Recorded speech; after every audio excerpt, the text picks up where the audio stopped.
Dear viewer, good evening and welcome to Current Issue. With me tonight, Congressman Gary Peter. Mr. Peter, welcome again to MEA. It's great to be here. Thank you so much. Always a pleasure. Thank you.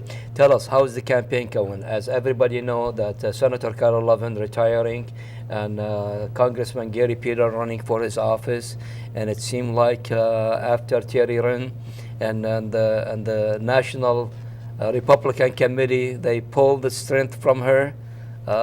Your chances is almost triple. Well, so tell me, how is the campaign going? well, I don't know. You know, we're out there working hard. To me, certainly with Carl Levin retiring, those are big shoes. He's been an incredible senator for us here in Michigan, serving 36 years, which is the longest serving senator.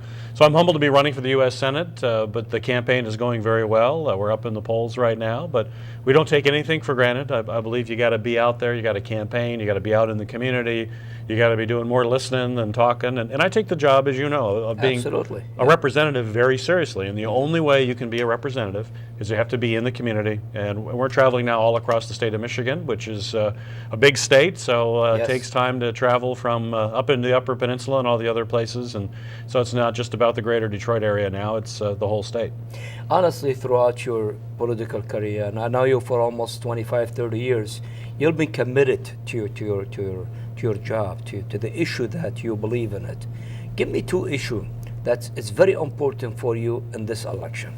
Well, I think, I'd just say the number one issue for sure is the economy. It's all about jobs. It's all about being able to grow the economy, making sure that people have access to good paying jobs, the middle class can grow, and that's what I intend to be, is that forceful advocate for middle class families here in Michigan, fighting for them in Washington, D.C. And one of the areas that I've focused on, which is there are many members in the community that are small business people. Absolutely. It's really about small business. To me, that's the engine of growth for us here in Michigan, our small business owners. Yes. I've worked on small business lending issues, for example. How is that going now?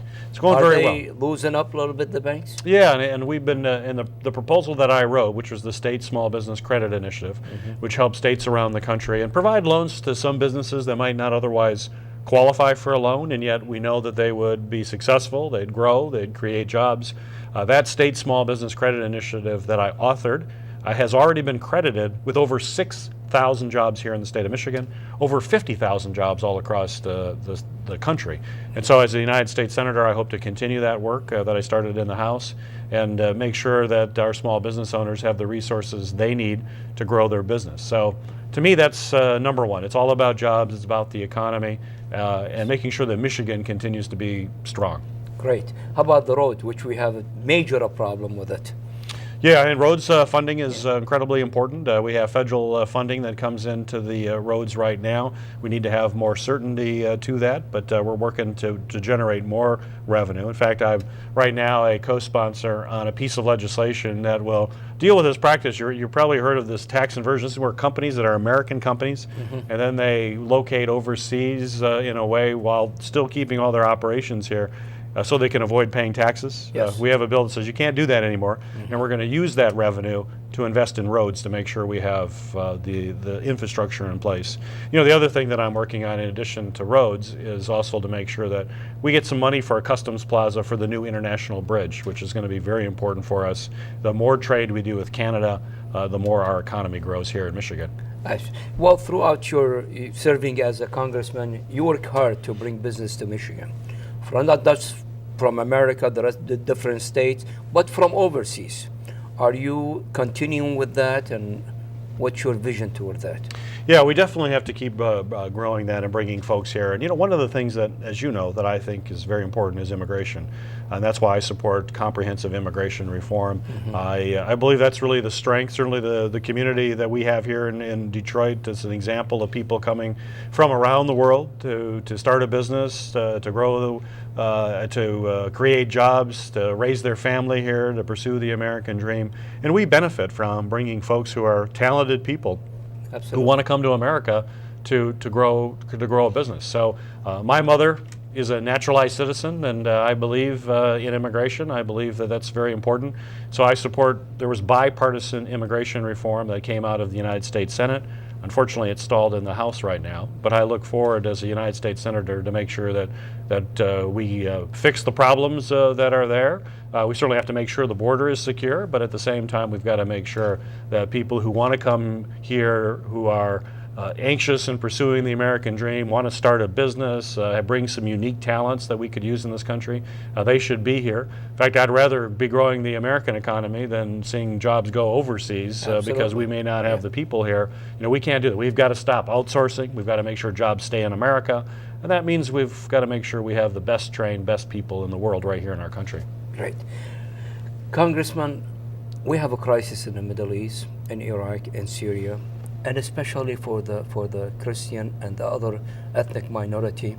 You see what happened to them and all that. What's your position for that?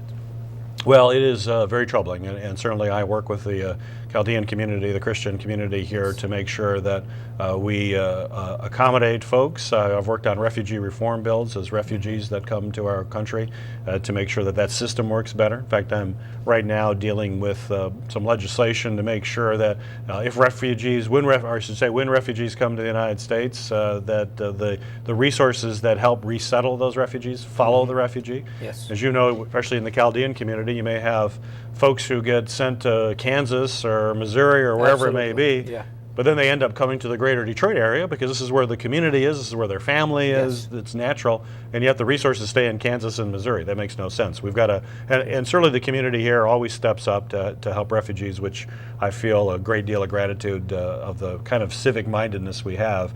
But still, there are resources available to help those refugees become good tax-paying citizens here in America. We've got to make sure that those resources are there. So that's something that I will continue to work on and work closely with the community here in Detroit on those kinds of issues. Great.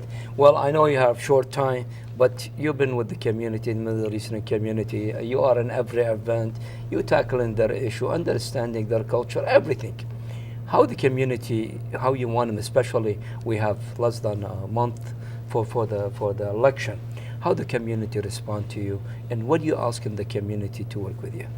Well, the most important thing for the community is to earn their vote, and so it's certainly been a pleasure to be a part of this community over many years, and as you say, I enjoy community events, and I look forward to continuing to do that and being that voice, and I understand it. You know, the person I'm running against is not part of this community, never shows up at the community, Yes. and I think the community wants someone who knows the community representing them in Washington, D.C. But the important message is that a lot of people only vote in a presidential year. If it's a presidential election, they come out to vote, and they don't see it as important in a governor's election, or in this case, the U.S. Senate. But it is every bit of as important. This is a position where I'll be, you know, after we get elected, the U.S. Senate will be there 6 years, can be able to help the community in so many issues that folks here care about. But I can't do that if people don't vote. So they really need to get out to vote, request an absentee ballot, make sure you get out to vote. Folks who vote in presidential years need to know that this off-year election is every bit as important, and I need their vote, and I humbly ask for the vote of the community. Great. How about financial? Are they helping, or you asking more? Well, it's always good to have financial support. Yes. You know, we've had all this outside money, negative, nasty ads that they've been running against me. These are out-of-state billionaires. They're not even from Michigan, and they've been spending all this money on negative ads. They don't let truth get in the way of what they say. They've been debunked. Fact checkers say this stuff is not factual. It misrepresents everything. But we're still leading in the polls, so it shows that people see through that. And that's why I think this election is also so important, is we've got to show that it's not about money. It's not about billionaires out of state that think they can buy an election in Michigan. They can't. It's the people of the state of Michigan. It's a shame if that happened. It will be a tragedy. And this great democracy that we have in this wonderful country of ours that I love so much and I know you love so much will not be strong unless people get out and vote. The only way our voices are heard is when we go to the ballot box and vote. And I would like to send a strong message to these out-of-state billionaires who think they can buy an election in Michigan, is to let them know you can't buy an election in Michigan. The people of the state of Michigan get to determine who their U.S. Senator is, and that's why I hope everybody in the community votes for Gary Peters for U.S. Senate. Absolutely. And good luck, Senator Gary Peters. I predict that. Let's say MEA predicting that Congressman Gary Peters will win the Senate seat. Well, thank you. Thank you. Well, I thank appreciate you it. Thank much. you so much. Thank you. Thank you. Dear viewer, that was my interview with Gary Peters.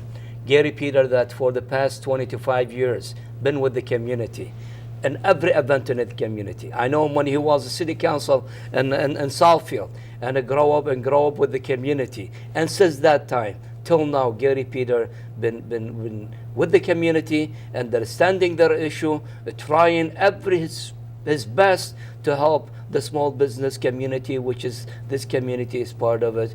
For time now to come for you to go and vote for him, to keep the same person that care about the community for so long, to keep him in office so he could do more and more to the community. So don't forget that.